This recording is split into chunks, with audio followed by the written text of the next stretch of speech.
Bonjour à tous et bienvenue sur boursicoté.com pour cette nouvelle analyse technique du CAC 40 en point matinal, avec une configuration bien qui consolide après la forte hausse d'hier suite à l'annonce de la baisse des taux de la Fed. Toutefois, cette zone ici est 7532 points qui a été testée hier, on pourrait même rabaisser ici le niveau de résistance à 7525, eh bien reste préservé. On a ici une phase de consolidation qui reste au-dessus de ce niveau, qui reste donc dans l'ancien gap que nous avions ici entre le 3 et le 4 septembre. Et donc clairement, malgré cette phase de consolidation, on a une attaque sur la bande de Bollinger supérieure, on est largement au-dessus des moyennes mobiles. Donc la tendance reste positive et il n'y a pas encore de signal de retournement. Au niveau des indicateurs techniques, on le voit ce retournement par contre au niveau des histogrammes du MACD. Le RSI sort d'une zone de surchauffe temporaire. Au niveau des volumes, on a confirmé hier la réorientation haussière de tendance de fond puisque les volumes ont été supérieurs à la moyenne alors que nous avions une séance haussière. Donc tout cela est plutôt positif. Toutefois, il faut quand même tenir compte de cette phase de consolidation et voir à partir de quel niveau celle-ci pourrait être problématique. Donc, au niveau des valeurs, déjà, nous avons donc au moment où je vous parle un résultat net sur le CAC 40 d'une perte de 0,88%. On a toutefois des valeurs qui restent, je dirais, dans le vert. C'est le cas de Denji notamment, qui gagne 1,09%, ou Veolia Environnement qui gagne 1,03%. Derrière, Safran, Orange ou AXA sont sur des hausses inférieures à 1%. Au niveau des plus fortes baisses, c'est Kering qui tient le haut du pavé, notamment tiré vers le bas par Gucci, donc moins 3,61%, suivi par Hermès, moins 2,99%. ST Micro, LVMH ou Stellantis sont juste derrière. On peut noter une forte représentation du luxe dans ces valeurs justement les plus mal classées du palmarès de l'indice. Donc c'est ce qui tire un petit peu le CAC 40 à la baisse. Et par rapport à cela, je dirais que pour l'instant, tant qu'on ne vient pas ici tester le gap qui s'est ouvert hier, on est toujours ici sur une dynamique d'accélération.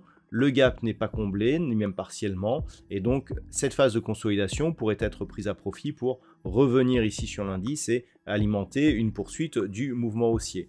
Donc je dirais que tant que l'on reste ici au-dessus de 7532 points, ça reste haussier et même fortement dynamique. Alors en ce qui concerne le gap d'hier, c'est plus facile de l'observer sur une vue daily. Voilà, c'est le point haut ici de cette bougie.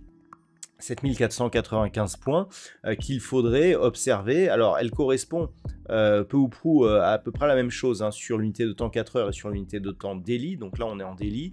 Si on vient maintenant à l'unité de temps 4 heures, ce que l'on peut observer c'est que voilà, le point haut il est ici. Vous voyez que la moyenne mobile est juste au-dessus. Donc clairement cette zone ici des 7495, il va falloir l'observer puisque si les cours continuent ici à consolider, c'est le niveau au-delà tant qu'on est au-dessus de ce niveau, ça peut rester positif. Certes, avec la rupture ici des 7532 points, il y aurait déjà un risque d'affaiblissement, mais je dirais que tant qu'on est à 7495, la probabilité reste plutôt haussière par rapport à une reprise de tendance de fond. Sous 7495, ça deviendrait compliqué, et notamment si on revenait sous 7470 points, théâtre de l'ancien range que nous avons ici avant de tenter une sortie. Donc pour l'instant ça reste haussier. Si les cours préservent ici cette zone des 7532 points, on peut viser un retour sur 7570 et sur la rupture ici du plus haut d'hier en clôture, donc 7615 points, on aurait la validation de la poursuite du mouvement haussier et donc de l'accélération qui avait été créée par l'ouverture de ce gap avec comme objectif un retour ici sur ce plus haut, voire une rupture ici de la zone des 7725 points d'un point de vue moyen terme. Vous voyez ici qu'on a une impulsion consolidée. Si on continue ici et que l'on casse cette zone horizontale, on aura donc le deuxième bras de la hausse qui sera en train de se construire. Voilà donc ce qu'il faut savoir pour cette séance. Alors d'un point de vue macroéconomique, nous avons donc une séance qui devrait être un peu plus calme que ce que nous avons eu hier. Pas de statistiques majeures donc prévues pour aujourd'hui. Attention toutefois à une intervention de Christine Lagarde qui aura lieu à 17 heures et puis à 16 heures nous aurons un indice de confiance des consommateurs pour la zone euro pour le mois de septembre. Voilà donc ce que l'on peut dire pour aujourd'hui. Je vous souhaite de passer une bonne séance.